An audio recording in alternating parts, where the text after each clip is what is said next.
You guys good to go? Yeah. Alright guys, I'm in the park, Speaker's Corner, and I've run into the one and only... Oh, just let me know. Alright guys, it's Veedu Vidz in the park, and I have the pleasure of running into the Shia Blade Runner in Speaker's Corner. Hi, Vidz, Zakir is here. Assalamu alaikum guys, peace to all. How are you guys doing? Show the back of the top. There you go, let me zoom into that. There we go. So I ran to the Shia Blade Runner, and I've got some questions to ask him. Being from a Sunni background, my impression of the relationship between the Sahabas was that it was all harmonious, it was all very hunky-dory, hairy-fairy, everyone's love, and you know, everyone's nice to each other. All the battles that went for a picnic. There you go, all that. So, the usual. The misunderstandings, there you go. Abdullah ibn Sabah came along and it just caused everyone to fight each other. Was he a Jew also, right? Well, he's a big topic in himself. Yeah. I don't think we'll discuss. No, I'm not Muslim. That makes sense. I've always wanted to know about this guy. Where is he, bro? I do the Zakir Naik impression, bro. Jump in. Veedu, Yeah, come through. I got it. So my question is, from a Sunni, obviously, you know, I'm not Muslim, but obviously I was raised Muslim in a Sunni perspective. Yeah. So my impression was that everything Can we was ask you a fine. question as well? You're more than welcome. What made you leave Sunniism? Oh, was he even Muslim? Yeah, he used to be Muslim. Yeah, fine. The brother, But he's not from Lord. He's Lord, he's up now. You're Lordy, man. No way. That's why you do the Zakir Naik impression so good. Yeah. That's why you That's it. Whoever hasn't been to Lahore, by the way, they haven't been born. That's it. I agree with that. That's it. Yeah, alright, cool. So my question to you guys, you can obviously ask questions later on. Yeah, sure. My question is, from a Shia perspective, mainstream Shiaism, how was the relationship between the Sahabas, especially like the main four sort of Sahabas, the sort of Khulafa Rashidun as the Sunnis call it, so Abu Bakr, Umar, Ali and Uthman. Yeah. How would you say the relationship was, and did it get political?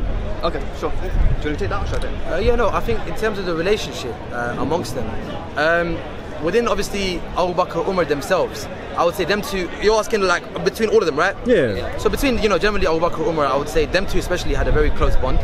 They were definitely close and they were definitely on good terms. I think when the Prophet made brotherhood amongst companions, I think in both times, I think because when he made brotherhood, I think it once in Makkah, once in Medina. At least in one of them, he put them together. And they've always had a good bond. You know, both their daughters were married to the Prophet. I think, yeah, so Aisha was married and so was Hafsa. So both their daughters were, so they will both be the father-in-laws. The successorship, Umar had a pivotal role in giving the kingship to Abu Bakr, and Abu Bakr had a big role in giving it back to Umar. Yeah. So I would say they have definitely had a good relationship like that. Uthman was definitely alright with Abu Bakr, Umar, but he was always considered a bit on the outside. I wouldn't say he was as tight with them as them two were. Yeah. He was obviously from the Banu Umayyah, the tribe of Umayyah, the tribe that was actually cursed in the Quran, but there's a verse in the Quran that says the cursed tree. A lot of the scholars of interpretation, a lot of scholars of tafsir say that cursed tree was the Banu Umayyah. Right. So he was from that tribe. That tribe's always been like an enemy to Islam. They're the same tribe who killed the Prophet's family afterwards and oppressed. So Uthman was definitely generally always separate, but I would still say, you know, he was alright with the first two. Yeah. And Hazrat Ali, again, like you asked from a Shia perspective, the relationship was bad, bro. The relationship wasn't there. In its most basic form, why was it bad? Because remember, in the time of the Prophet, Imam Ali was there standing by the side of the Prophet from day one, when he first proclaimed prophethood. When a lot of even from young age, right? From a very young age. Yeah. Even from the first time the Prophet first gave proclamation to all the people, listen, come, I'm going to invite you to Islam. Yeah, they call it Dawat al-Shira, yeah? The Prophet called everyone to have dinner for the first time before he said he was a prophet. And he said, who of you will be my wasi, my akhi, and my khalif? Who would be my brother in faith? Yeah. Who would be my friend, and who would be my successor? Yeah. Imam Ali stood up 3 times. And each time the Prophet said, you know what, the first 2 times he said sit down. On the third time he said, you know what, you are my brother, you are my successor, and you are my friend. Yeah. So from the day one, Imam Ali was with the Prophet. And then all the wars to come until the Prophet reached Medina, because he lived in Mecca most of his time, and where he was quite persecuted a lot, and where he didn't necessarily have the force in numbers. Imam Ali stood by his side on day one. And by the way, just didn't want to interrupt the Sayyid, but there's a book written by a famous scholar. It's called, he's a non-Muslim, it's called Decline and Fall of the Roman Empire. He mentioned the same account which... Yeah. That's the one, yeah. He mentioned the same account about Dr. Rashida. The ones that leave Islam know all of it. They know all the technicalities, bro. But the point is that Imam Ali was on his side from day one. So a lot of people that were killed in the Prophet's wars, half the position at Badr was for whose sword? I think they say out of 70, 35 was Imam Ali. Most of the people that later on converted to Islam were killed by Imam Ali. A lot of their families were killed by Imam Ali in the early stages of Islam. So when it came for his position in power, they couldn't accept it. Even though they might have had the label Muslim, they had a lot of issues with Imam Ali in particular. Personal grievance. The thing is, but Islamically, the problem is, but the Prophet said you cannot make it personal with Imam Ali. Because the Prophet said no one will love you but a believer, and no one will hate you but a hypocrite. So his love is encompassed within the religion. You can't say, oh, I'm a Muslim, but I hate Imam Ali for personal issues. La. Because you have to love him now. Because the Prophet's made it as a scale. If you want to be a Muslim, you have to love him. So the Prophet said, listen, whoever he's done the right thing. You can't make it personal, and that's what people done. They made it personal. Even though they might have become Muslim, they still had an issue that the blood was running deep. They were like, my family's been killed by this person. Tribalism. Tribalism. Exactly. And it came today. It came to the time of the Prophet. Up until the farewell Hajj of the Prophet, the last farewell Hajj, they kept animosity against Mullah Ali all the way to the end. And the point is, you know, but this happened before the Prophet passed away, before there was chaos, because we know when Imam Ali came into power, he had in his 4 years of Khilafat, he had 3 wars. All of the companions. One of them was companions. One of them was with Muawiyah in question. One of them was the wife of the Prophet Aisha, and others were people from his own army. Right. Before the Prophet passed away, did he keep a neutral stance? Did he say, listen guys, there's going to be wars? Or did he just remain a neutral stance? If he kept a neutral stance, then you know what, we couldn't take sides today. He openly said, don't fight with Ali. He said, whoever curses Ali, curses me. Whoever fights Ali, fights me. Because obviously the Prophet knew what was going to happen in the future. He wasn't just saying it for the sake of it. He knew what the community, and that's why there's a hadith attribute in Sunni books that say that the Prophet said to Imam Ali, the Ummah will betray you after me. And it's authenticated. So the Ummah will betray you after me. So that's exactly what happened. So generally, obviously, in our circles, there's no doubt about it. And historically, that Imam Ali, there was a big issue. It got to the point where they tried to attack the house of the Prophet's family. They tried to attack the daughter. And Imam Ali was there as well. It was all down to the issue of taking, you know, it happens in history. I don't know how many of you watch Game of Thrones, but Game of Thrones, don't think of it as complete fairy tale. That's how people fight. People fight for the chair like that. That's how people fight for the chair. Everyone wants the chair. And it gets most intense with the close relationship. Exactly. There was Umayyad and Abbasid caliphs that used to kill their children because of this issue. So there was a big issue. So I would say the first 3 were in general terms, but Imam Ali always kept it separate. Since the passing of the way of the Prophet, that's why Imam Ali never participated in any of their wars. Any of the wars, Imam Ali never participated. Right. So the other controversial issue is with the wife of the Prophet, Aisha. What would you say are the main issues or grievances that the sort of Shia people have with this Aisha? I think there's obviously narratives about Aisha having an issue with Ali pre-Jamal. So I'm not talking about just the Battle of Jamal, meaning the Battle of the Camel that they had a war with. Even before that, she seems to have this issue with Imam Ali. Right. I don't know exactly what caused that issue, but there always seems to be some jealousy towards Imam Ali. Incident of Ifk, apparently. A narrative.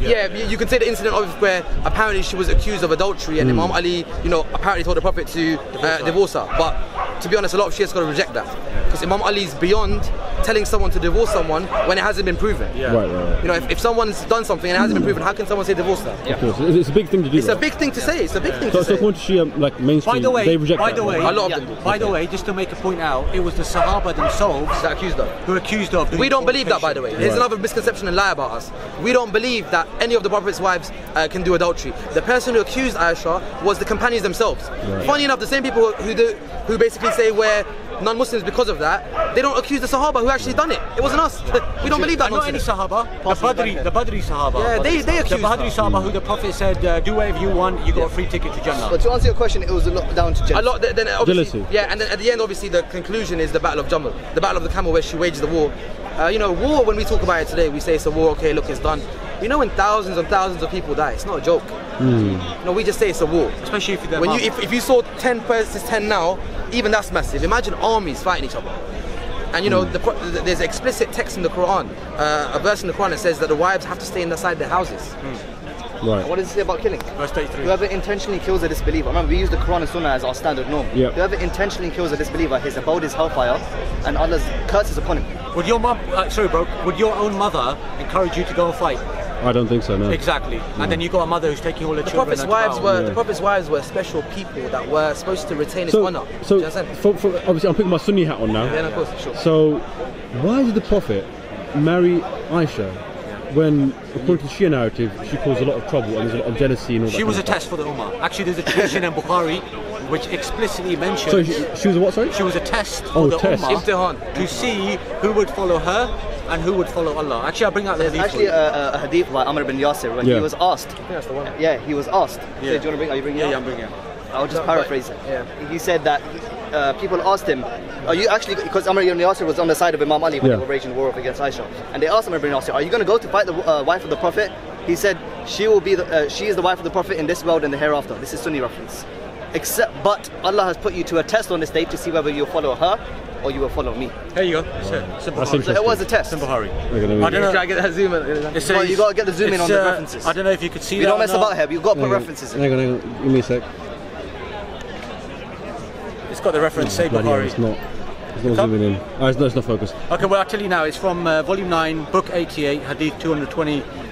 Paraphrasing what Sayyid said, it says that she was a test for the people. Yeah, like, who would follow her? Look, Prophet's wife, the best example is just to read Surah Tarim, 666. Allah gives an example of previous prophets who were married to women that weren't good.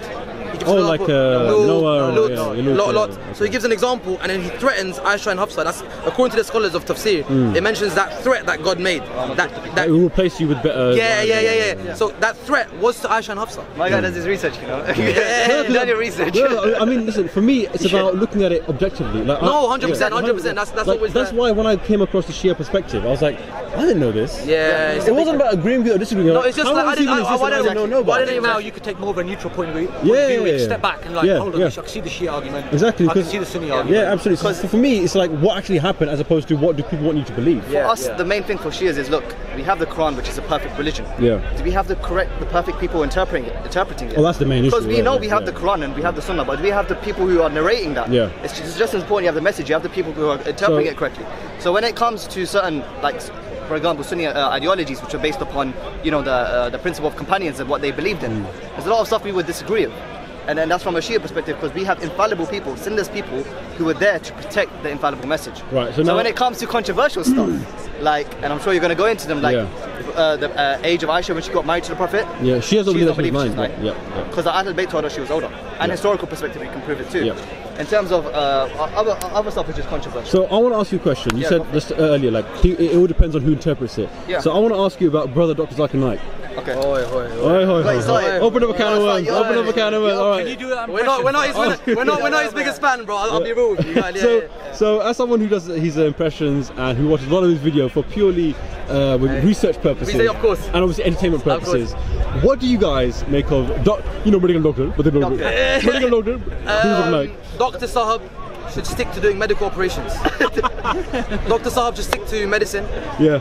He shouldn't enter a realm that's not his. Right. You don't enter a realm. I memorized the Quran. You memorize. Yeah. What do you memorize? A non-Muslim can memorize the Quran as well. Yeah. Memorizing the Quran is the Khawarij knew the Quran better than anyone. That's true. But they consider the dogs of hellfire. Yeah. It doesn't matter if you memorize the Quran. The point is, you're a medical doctor. Stick to doing medicine.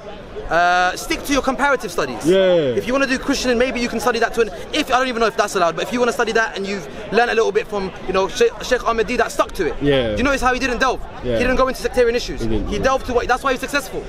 This guy, obviously, where you speak for who you're paid for, isn't it? Yeah, of course. Well, he praised Sayyid Khomeini did. Ahmed that, and also when it comes to Zakir Naik, the same guy who praised Yazid. But he has to. Let's talk about that. Okay, you say he has to. Why does he have to? It's part and parcel, because that's the other thing. He's getting money from the Saudis. Yeah, 100%. Why would you want to, unless you just really have an issue with the Prophet's family? You could just really have an issue with the Prophet's family. Yeah. You only say that if you're a Nasabi, if you have an issue with the Prophet's family. I find it strange how you can say Prophet's amazing, this is amazing, but Yazid was good, even though he killed his family. But the thing is, what they do is, they'll never say it like that. They never say it like that. They put a narrative to it. What's the narrative? Yazid never knew. Yazid's forgiven. Maybe he done Tawbah before he died. Right. Maybe Allah forgave him. There's always like 1,000 excuses, but for Imam Hussain, nothing. They question Imam Hussain as to what was his motives for going to Karbala, and they put the blame on him. So Yazid literally. They even say Yazid wasn't even there. They say he wasn't even there. So the biggest argument is, but Yazid never killed him. I'm like, yeah, you idiot. The army killed him. Yazid wasn't there. He ordered it. Yeah, but it wasn't him. But he never done it. By that narrative, Hitler's not a bad man because he never personally killed him. Neither is Pharaoh. Neither is George Bush. Neither are none of them. They're all good. Yeah. I mean, if you're in charge of the army and you tell them to go. Of course. The responsibility starts with you at the end of the day. Where was his head brought to? When Imam Hussein was beheaded, who was his head brought to? It was brought to Yazid. His head was brought to Yazid. Yeah. There'll be different narratives on that. Oh, he was very sad. He started, as in anything to get out of it. When scholars, even Sunni scholars, saying that, again, I always try and stress, this ain't a Sunni Shia issue. Sunni scholars curse Yazid. Sunni scholars curse Yazid. Which one's Imam Taftazani. Imam Taftazani, okay, who's basically a master of Sunni theology. Yeah. He's got a book. There's a book called Aqaid al-Nasafi, written by Imam Nasafi. Imam Taftazani wrote a Shara, a commentary on it. So Imam Taftazani's Shara Aqaid Nasafi. He says in that book, Yazid's a kafir, Allah curse him and his helpers. Right. So as in a lot of Ahmed bin Hanbal, one of the 4 Imams of the Sunnis, he done la'an, open curse on Yazid. He said this person's cursed. I didn't know that. Imam bin Hanbal says it. So a lot of Sunni scholars of great thinkers had this view. It's just today you've got this anti... Why did they want to dissuade you away from Yazid? Why are a lot of people covering up? As soon as you start questioning Yazid, who's the next person that starts getting questioned? Well, allegedly. Muawiyah. You know, and then where's it going up? I think Imam Where's it going up to? Imam Ghazali was a Sufi thinker. Yeah. He actually said this point. I think in his Ilya, he mentioned that don't mention this issue of Yazid because it opens up the door for Muawiyah. So it's like when you pull on that thread. Where does it lead? Where does it lead, bro? It's a domino, innit? It starts and it goes. Then it goes to the top. And when it goes to Muawiyah, it goes, who put Muawiyah in power? Umar. Right. And who strengthened it? Uthman.